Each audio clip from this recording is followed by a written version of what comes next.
श्री शिवाय नमस्तुभ्यम। हर हर महादेव। स्वागत है आप सभी का हमारे चैनल पर। आज के इस वीडियो में हम आपको सुनाएंगे नाग पंचमी की कथा।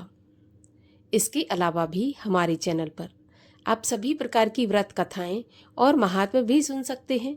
इसके लिए अगर अभी तक आपने चैनल को सब्सक्राइब नहीं किया है तो चैनल को सब्सक्राइब करके बेल आइकन पर क्लिक कर लीजिए और आज की ये कथा अच्छी लगे तो लाइक अवश्य कीजिए।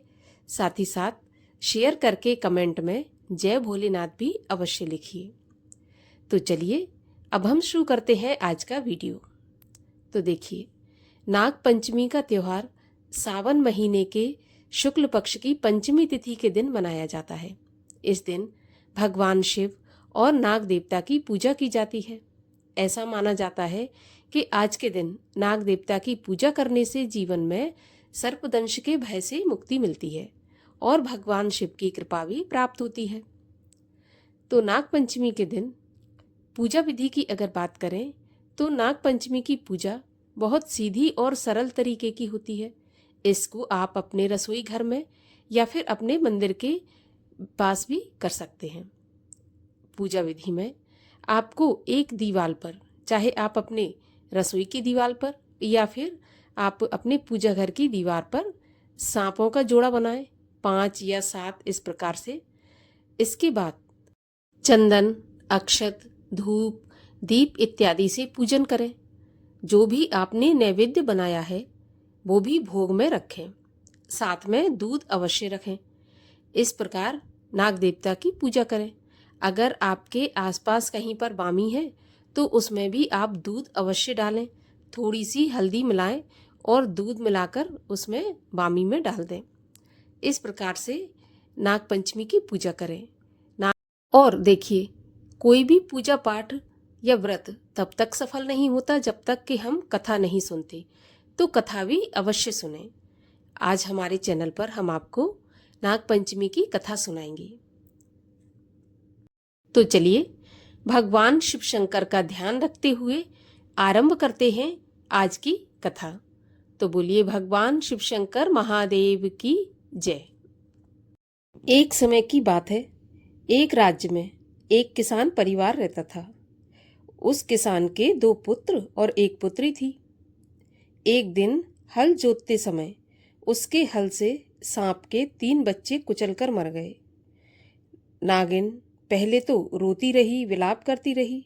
फिर उसने अपनी संतान के हत्यारे से बदला लेने का संकल्प किया और रात्रि के अंधकार में नागिन ने किसान, उसकी पत्नी और दोनों लड़कों को डस लिया।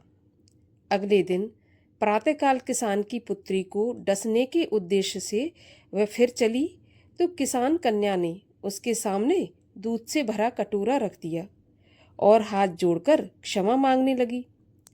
नागिन ने प्रसन्न होकर उसके माता पिता व दोनों भाइयों को पुनः जीवित कर दिया। उस दिन श्रावण मास के शुक्ल पक्ष की पंचमी तिथि थी। ऐसा माना जाता है कि तभी से और आज तक नागों के प्रकोप से बचने के लिए इस दिन नाग देवताओं की पूजा होती है। एक अन्य कथा के अनुसार एक राजा था। एक ही उसकी रानी थी। रानी गर्भवती थी। उसने राजा से वन करेली खाने की इच्छा व्यक्त की तो राजा को जंगल में वन करेलियां दिखाई दी। राजा ने तोड़कर थैले में भर ली। इतने में नाग देवता वहां पर आ गए और कहने लगे कि तुमने मुझसे बिना पूछे ये वन करेली क्यों तोड़ ली। तो राजा हाथ जोड़कर बोले कि मेरी स्त्री गर्भवती है। उसने वन करेली खाने की इच्छा व्यक्त की थी। मुझे यहाँ पर दिखाई दी तो मैंने तोड़ ली। यदि मुझे मालूम होता कि ये आपकी हैं तो मैं आपसे जरूर पूछ लेता। आप कृपा करके मुझे क्षमा कर दें। नाग बोला, मैं तुम्हारी बातों में आने वाला नहीं हूँ। या तो करेलियाँ यहाँ पर रख कर जाओ या फिर मुझे वचन दो कि अपनी पहली संतान मुझे दे दोगे। अब राजा करेलियां अपने घर ले आया और पहली संतान नाग को देने की बात भी कह आया। अर्थात उसने नाग को वचन दे दिया कि वह अपनी पहली संतान उसे दे देगा। अब रानी से उसने सारी बात कही तो भी रानी ने करेलिया खाने की इच्छा नहीं छोड़ी। यथा समय रानी ने एक पुत्री और एक पुत्र को जन्म दिया। नाग को पता लगा तो पहली संतान को मांगने लगा। राजा कभी कहते कि मुंडन के बाद ले जाना, कभी कहते कंछेदन के बाद ले जाना, तथा अंत में कहने लगा कि अब तो विवाह के बाद ले जाना। नाग देवता पहले तो राजा की बातें मानता रहा, पर जब राजा ने शादी के बाद ले जाने को कहा तो नाग ने सोचा कि शादी के बाद तो कन्या पर पिता का अधिकार रहता ही नहीं, अतः किसी अन्य बहाने से लड़की को शादी से पहले ही ले जाना पड़ेगा। एक दिन राजा अपनी पुत्री के साथ तालाब पर नहाने के लिए गया। तो तालाब के किनारे एक सुंदर कमल का फूल था। लड़की उसे तोड़ने के लिए आगे बढ़ी तो कमल का फूल भी आगे खिसकता चला गया। फूल के साथ साथ लड़की भी आगे बढ़ती चली गई। गहराई में जब लड़की डूब गई तो नाग ने राजा से कहा कि मैं तुम्हारी लड़की को ले जा रहा हूँ। ऐसा सुनकर राजा घबरा गया और मूर्छित हो गया।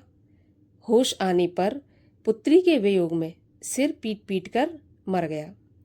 राजा की मृत्यु का समाचार जब रानी को मिला तथा पुत्री को नाग ले गए ऐसा पता लगा तो उसे इतना गहरा धक्का लगा कि रानी के भी प्राण वहीं पर निकल गए। अब लड़का अकेला रह गया। संबंधियों ने राजपाट छीनकर उसे दर दर का भिखारी बना दिया। जब वह घर घर भीख मांगता और अपनी व्यथा कहता। एक दिन वह नाग देवता के घर भीख मांगने लगा तो बहन को उसकी आवाज़ जानी पहचानी लगी। वह घर से निकली तथा अपने भाई को पहचान लिया तो उसने उसे प्रेम से अंदर बुला लिया। तभी से दोनों भाई बहन प्रेम से वहां पर रहने लगे और इस प्रकार नाग पंचमी का त्योहार मनाया जाने लगा। तो कथा आपको कैसी लगी कमेंट बॉक्स में अवश्य बताइए, और अगर अच्छी लगी हो तो लाइक अवश्य करके चैनल को सब्सक्राइब कर लीजिए।